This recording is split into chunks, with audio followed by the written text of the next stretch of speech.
I just played the biggest pot of my entire poker career. We'll talk about it more in a bit, but these are the moments that make me go, holy shit.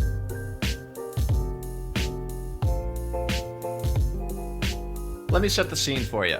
My buddy Matt and I played on TCH Live last week. I'm coming off a win. Matt's coming off a scorching loss because he's a big-ass fish and he sucks at poker. But hey, you know what? It is what it is. We're going back this week to play on the same stream. It's one of the biggest 2-5 games I've ever played. What are the thoughts this week, Matt? For me personally, run better. These players in Texas are really bad. Just like you fucking fish.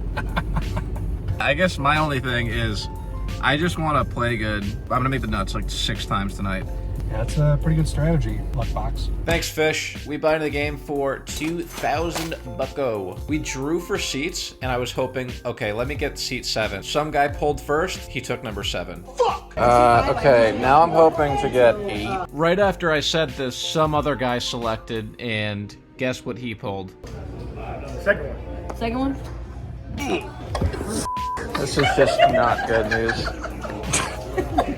Then the dealer said, look, listen, kid, you want 9, you should really select the first card. Just pick the first one. What's your number? If this is 2, I'm gonna like lose my shit. Okay. It's gonna flip this over and be like, psych bitch, you're in seat 3. Everyone showed up shortly after that. Let the games begin. In the first hand of the night, Hijack raises to $35, small blind calls, and the big blind calls as well. We look down at ace-6 of clubs in the straddle. Here, I realize it's a great opportunity to squeeze, but the issue is, people in Texas have never heard of the word fold. They could limp $10, you could make it $300, and they're like, well, gosh darn it, I'm pot committed, I call. And you're like, what the fuck? So here, I was planning on making it around $200, but going back to last stream, I squeezed twice in the first 10 hands and got called by, like, everyone and their mother. You can see the disgust on my face as I convince myself to just call. So I flick in a chip. We go 4 ways to a flop of a magnificent nothing burger. Action checks around. Turn brings in a whole lot of more nothing. Prestige bets $75, and Magic wakes up with the stone cold nuts. He's like, man, I don't know if I can. Yeah, I'm going to call. I get out of the way. Those 2 rascals go off to a river card. Prestige throws out $325, then gets raised to $900. The look on Prestige's face is like, oh, shit. Magic takes that one down. We're off to a hot start. Here we have ace-3 of hearts on the button. Someone limps. I think, oh my god, I just picked up something suited. I raised to 50. The straddler 3 bets to $200. This guy had been very tight last week, so in my head I'm already not loving it, but let's get involved. I make the call, and we go off to a flop of Queen 8-7. Not one suit, not one pair, not one pope to continue on this board. Under the gun, C bets $150. The 8 and 7 are much better for my range than his, so I'd be lying if I said I didn't think about raising to 500. If the queen was a heart, I'd be much more inclined to raise. Without it, it feels kind of like a blast, though, so I just tuck my tail between my legs and fold. Corey hasn't played a lot of hands. I'm assuming his ace kicker was probably pretty decent. It was a measly 3, sweetheart. Top of the kids' range, for sure. We pick up a dinky 6-5 of diamonds under the gun. The dealer said, did you raise or straddle? I said, oh, that was a raise. He's like, oh, okay. Matt calls. Matthew! Jesus Christ, you have aces? What are you doing? Small blind calls, and the big blind calls as well. We're going 4 ways to a flop, which comes King 8-4. Matt has aces. On flop to set. Magic has a pair, and here I am with 6 high. Take a guess who bets first? Yeah, this little old guy. Here I am thinking, oh yeah, I got a gut shot and backdoor opportunities. Let's just start blasting. I'm like, oh, $60. Matt flat calls, then on raises to 185. Matt makes the call. The turn card is a funeral. On makes quads. Matt improves to 2-pair. Action goes check, check. On jams the river. And Matt says, do you have a full house? He's like, no. Matt says, okay, I call. And on flips over quads. A few orbits later, we look down at 6-5 of diamonds again, and I'm thinking, God, here we go again. There's a straddle to 15, so I raise to $50, then get 3-bet by the button to 150. The thought of 4-betting slipped into my mind, but this guy had been playing quite tight, and a 4-bet might just get me in a lot of trouble. I proceed with just the call, and we go off to a flop of 9-7-3. Pretty good flop for 6 high, considering we're double gutted and we have a backdoor flush draw. I check, playing in flow, and the button bets $175.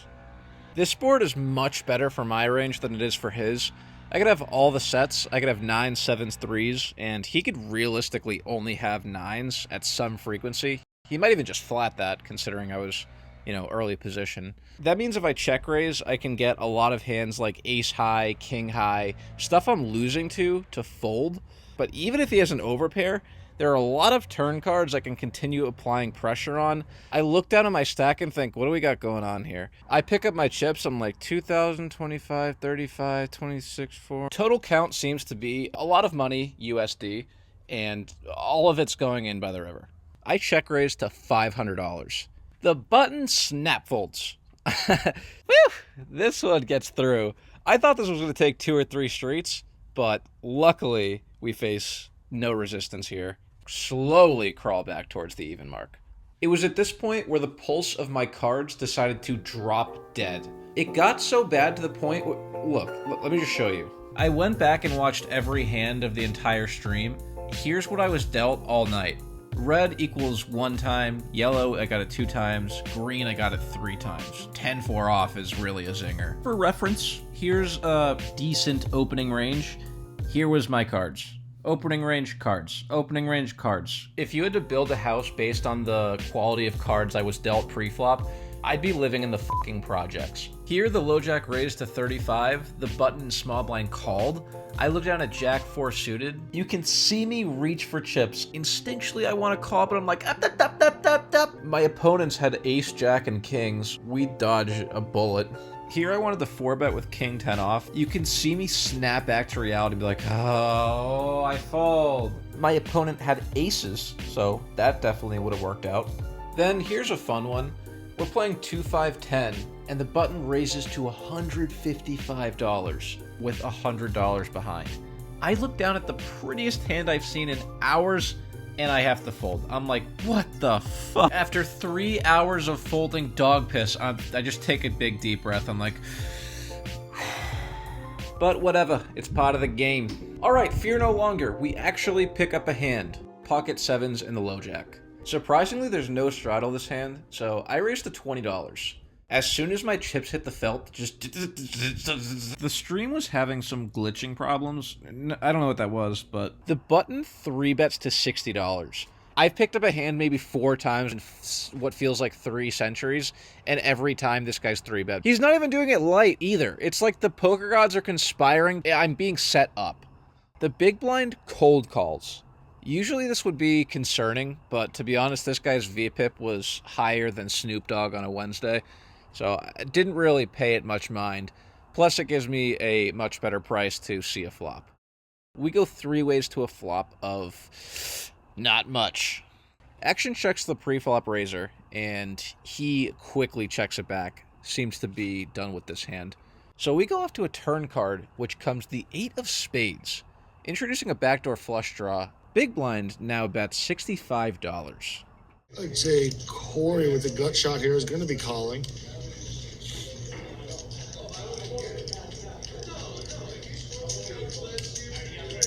And calling, not a chance. He raises it to 200. I don't think I have the best hand. Sure, I have a gut shot to a straight, but I don't have enough equity to just call. However, my range smashes this board. Could have all the sets under the sun, 7-6 for a straight, basically anything that beats whatever this dude has. My range is still uncapped because I'm going to check 100% of the time to the pre-flop raiser on that flop anyways. Let's just go for it. The button says absolutely not, but the big blind snap calls. That doesn't feel good. My turn bet is setting up a river bluff, but kind of hard to do that when the big blind leads for 350 on the river. I'll be completely honest, in my head I'm thinking, what the Not really sure if he'd even fold to a $1,200 raise. Do I really want to risk $1,200 and pray to God that he folds half the time? Not really. I just eat my losses, ship on the pot. Take it, sir. Nice hand. In this next hand, middle position limps. I attempt to raise to $40. My chips are sticking together, so I look down and I'm thinking, come on, you stupid fuck, come on. Eventually they comply, and we're off to the races with King-Jack offsuit. The graphics got all bugged out this hand. I'm not that wild. I had King-Jack. The button, small blind, and under the gun limper call. We go 4 ways to a flop of Queen-Jack-7, 2 diamonds. We have second pair 4 ways. Kind of want to exercise some pot control and do one of these. The button disagrees and bets $100. This bet was immediately concerning to me because this guy had been playing face up all stream. Honestly, I just put him on a queen straight away. But we have a jack. More importantly, we have the king of diamonds. If diamonds peel off on the turn or river, we can possibly rep a flush. Because if I had the nut flush draw, I could easily check this flop at some frequency. I don't know. Some stuff could happen. I'm not ready to give it up yet. I make the call. Turn rips off the 4 of diamonds. I check. Once again, the button bets $100. Betting the same size on multiple streets generally means weakness. I perceived this as a Queen X holding without a diamond. This guy was like, yo, there's 3 diamonds on board. I don't really fuck with the front door flush. You know what I mean? A holding like that would hate to see a check raise. So, that's what I do. I bump the price up to $350. Action's back on the button. This guy kind of looks like a mafia dealer. Badass 50s mafia, man. I have top pair, kid. What's going on here? You're full of shit. The button makes the call. In my head, I'm thinking, that's bad news, Bears. We are going off to a river card, which comes the king of spades. Inside my brain, everything is on fire. I'm ecstatic. I can't believe I just hit top pair. I've been dead all day, and I just got bailed out by the deck. Now I'm going from bluffing to betting for value. I still think this guy has a queen, but now the question is how much would he call? After thinking for a little bit, I elect on a sizing of $600. The button seems perplexed. I mean, what the f***? I flop top pair. This makes no sense. The kid is full of it. Look at his face. The guy thinks for about 30 seconds, and finally elects on a call. We show, the button looks, then confidently flips over his cards. I'm thinking, wait, does he have me beat? I squint real hard. Turns out he has ace-queen.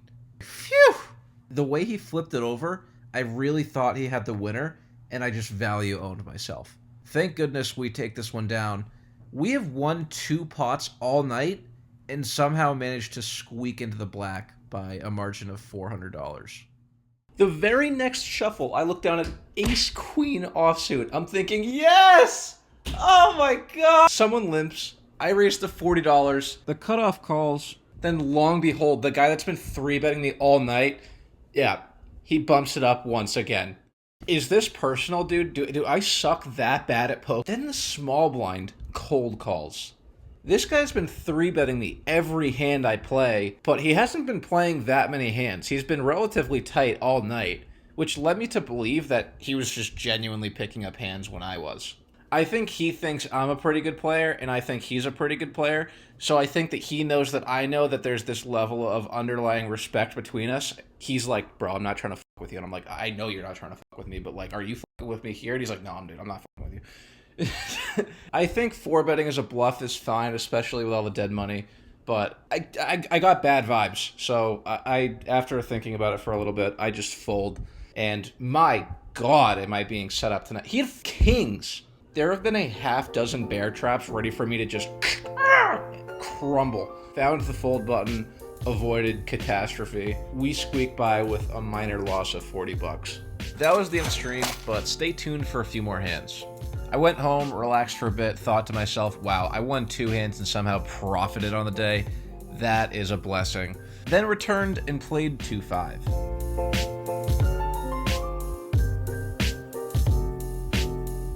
This game was match the stack, and there were a few deep pockets, so I sat with $3,000 and got involved pretty quickly. First, we have pocket 8s in the hijack. Straddle's on, and the low jack raises to 20. Yeah, he min-clicked it. I was like, this is not... I'm gonna 3-bet this. I make it 65. Only the low jack calls. Flop comes ace 8-7. That's a pretty favorable flop. Low jack checks to me. I place a c-bet of $40, and the low jack calls. Turn comes the 9 of hearts. And now this player leads for $225. This guy had a Bud Light in front of him, and I got the vibe that he was here for a good time. I have a set, which is a pretty good time, so that fits the bill to make the call. We go off to a river card, which, dude, he has a beer, I have a set, and the river is a 7. So now we have it's a fun time all around. This player does not slow down. This time betting $500. Truthfully, I thought this guy was full of shit, so any raise that I make is probably just going to get snap folded to. But if he somehow has a hand like ace-7 or 9-7, any boat that's lower than ours, I want to get max value. I look at him, say, buddy, that amount's not going to remain. We're putting in the raise. We make it 1,500 to go. Listening to this back, I actually think I could go bigger here for those reasons. Anyways, this guy looks at me, he's like, "Shaw, dude, relax, dude. I was just trying to steal it, brother." And mucks his cards. So we take down a very nice pot to start the night. Been here for 5 minutes and already have 1 more hands than I did in the last 4 hours. Next, we pick up ace-queen offsuit under the gun. Scratch that. I'm not under the gun. I am first to act. There's a $15 straddle, so we're actually +1. You get what I'm saying. I raised to $45. The button 3-bets to 130. Action gets back to me, and I just tuck my cards into the muck. "Oh, Corey, we have ace-queen offsuit. How can you ever fold?" Buddy, if you call me a nit for folding this, I'm going to lose my mind. Not only is it theoretically correct, but a lot of people for the last 5 videos have called me a blind wombat who can never find a fold button. So I found it. I found it. We have pocket 9s in the straddle. Cutoff limps, and the big blind raises to 30. The big blind has been drinking beers for God knows how long, so I want to go heads up with him. I 3-bet to 100. Cutoff folds, and the big blind calls. Perfect. Flop comes wetter than a girl after telling her you make 6 figures, which is kind of ironic because I get no women, yet somehow connect with this flop in every capacity. Big blind doesn't really care about any of that because he leads for $130. What hand is he doing this with? I have the 9 of hearts, which blocks a lot of possible semi-bluffs. Wouldn't he want to check raise all of his sets and straights and all that stuff?